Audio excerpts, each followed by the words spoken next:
Welcome to Lessons from a High School Dropout. My name's Troy Thomas Joseph Fitch. I appreciate you tuning in today. I got a quick topic here for us today.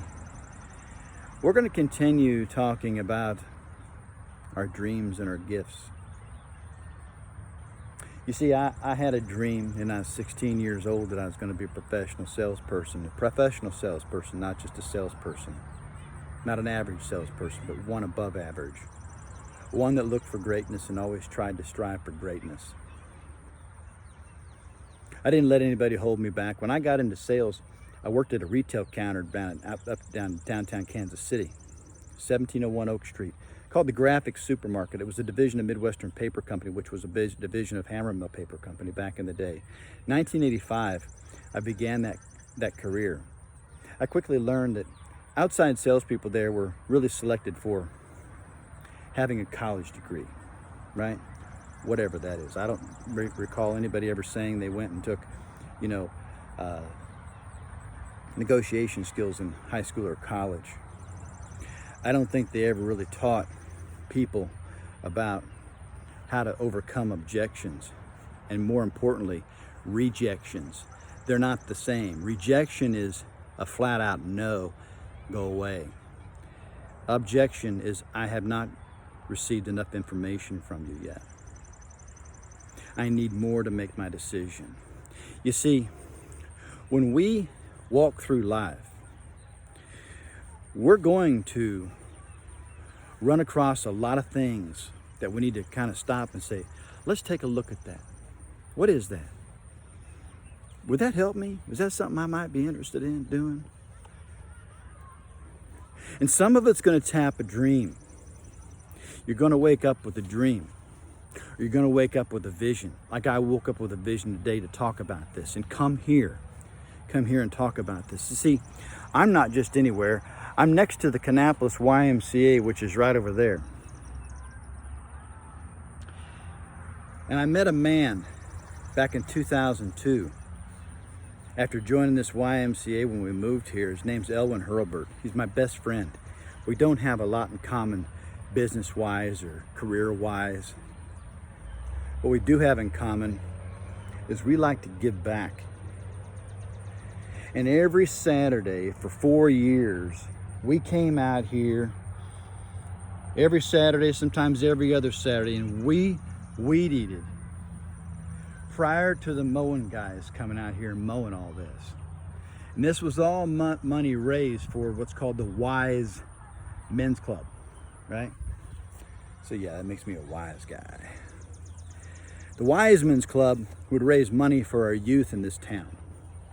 They would put the money towards children who are less able to come here financially. And I knew a lot of these young boys. Several of these boys my son was friends with. What did I get out of doing this? Seeing people like Ahmad Hester, who's now going to college. He's got his gift. He and my son, Ahmad and my son, played a lot of basketball up here for weeks and days and days and days and days and rode their bicycles all the way across town here. They were 7 and 9 years old. Yeah, we trusted them ride their bikes uptown, right?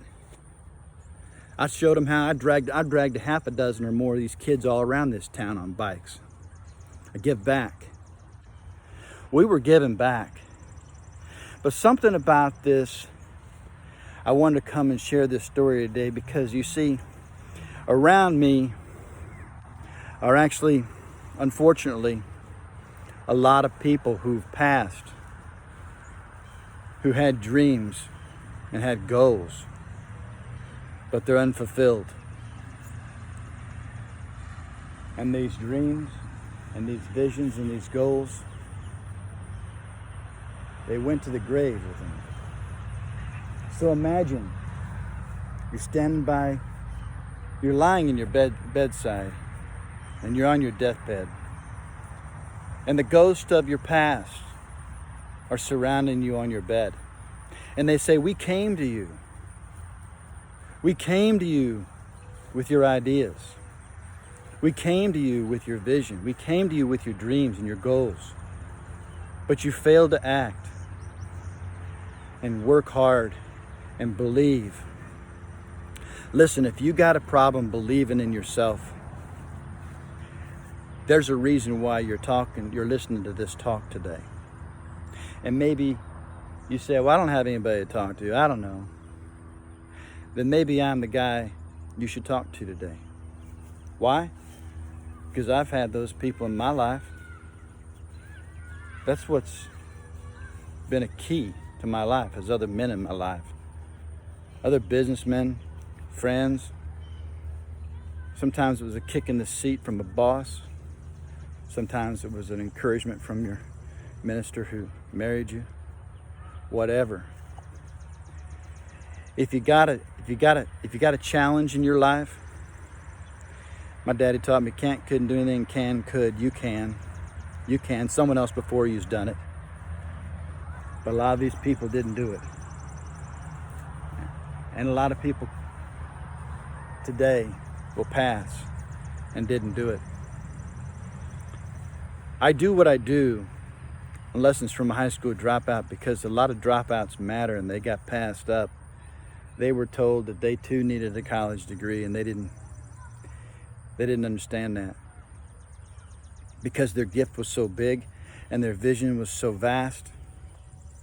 Look, if you think it's too difficult to climb that ladder you're going to climb, right? Well, let me give you a couple tips here. Here's what you do. Maybe you need to look at the mountain you're climbing. And let's just say it's a tree, because this is what we got right here. Pick a tree like this one. Right? We got to start someplace. We can start down low. We can hop up in this tree. We can climb that tree as high as we can, get to the top. And when we get to the top, we say, hey, I did it.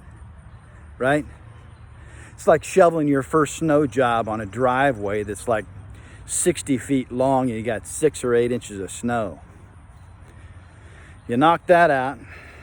Now you know you did it and you got to try and do it again, right? But you might have to rest a while. You might have to just focus a little while before you get the courage to climb something bigger, like this one, right? There's a way to get up this tree. There's a way. And it's taller. You got more ability to move around. Still opportunity in this tree, but yes, guess what? If you don't want to climb that tree, maybe that's not your goal. Tree's kind of like a corporate ladder. It only takes you so high. But when you get away from those trees and you have a vision where the sky is the limit, and you walk around all the trees and they give you shade. Maybe the trees are your customers and they give you business. Listen, have a vision. Have a vision for your future. Not living with the memories of your past is what you see every day. Failure's an event, not a person, Mr. Zig Ziglar taught me. The man was like a father to me. I met him in 1989, listening to him in my 1986 Mitsubishi pickup truck. Cassette tape. A cassette tape I bought from the Goodwill store in Dallas, Texas, with the cellophane still on it. It's unopened. It was unopened tape. But when I bought the tape, I said, wow, someone thought they was going to get motivated. And in Mr. Ziglar's book, which was originally titled, Biscuits, Fleas, and Pump Handles, right? See You at the Top is what it really became. In his book, See You at the Top, it talks about how the next door lady next door the neighbors had a cook. And he was always hungry, right? His daddy died when he was a very young boy, like 12 years old or something. With six, 8 kids. They had to fend for themselves, had to work for the family. He went next door and he says, "Mammy, why are these biscuits flat?" And she says, "Well, they started to rise, but they got cooked in the squat." Sometimes our visions and our goals get cooked in the squat. We started to rise, but we got cooked in the squat. It's not very comfortable getting cooked in the squat. You got to rise up. You got to hold that vision. You got to believe in yourself. If that's a challenge, I understand. I've been there. So have dreams, but have goals. Let's focus on those goals. Life goals, daily goals, monthly goals, weekly goals, hourly goals, whatever it is. Let's attain them. Let's not let our memories from our past hold us back so that we end up inside a grave where the ghosts are all standing around. We want everybody to stand around and say, "You know what? He gave it his all. She gave it her all. And boy, was she special. Was he special?" Folks, I just want to share this today because I care. And I thought I wanted to do something different. I hadn't been out to this cemetery in a long, long time. I worked out here for many years, up until 2011. And I would come out here after workout and just cool down and walk around, and I'd read some stones and say silent prayers for these wonderful lives that have passed, and especially those soldiers who ended up buried here. Folks, I appreciate you tuning in today. This is just another lesson from your high school dropout. Please share. Please like our YouTube channel, subscribe, like our Facebook and Instagram page. We'd love to have you keep up with us and share with someone that you know needs talking to. Because I had a lot of people talking to me in my time. And sometimes I called them, or sometimes they called me. And if they called me, I was listening. Because you know what? When someone calls you and they got something to say, it's going to make a difference in your life. Sometimes that can be the best motivation in your day, and you need that. So be attuned to what's coming across you today. Listen to what's being said around you. Listen as you make that call to someone and they respond. What's being said. I woke up with this idea of, I just need to go talk to people about their unfulfilled dreams and gifts today, and share a little bit of my story of weed eating on Saturday mornings with Elwin Hurlburt, my best friend. Truly, my very best friend.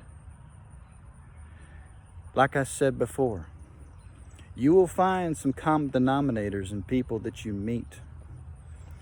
And the common denominators will surprise you.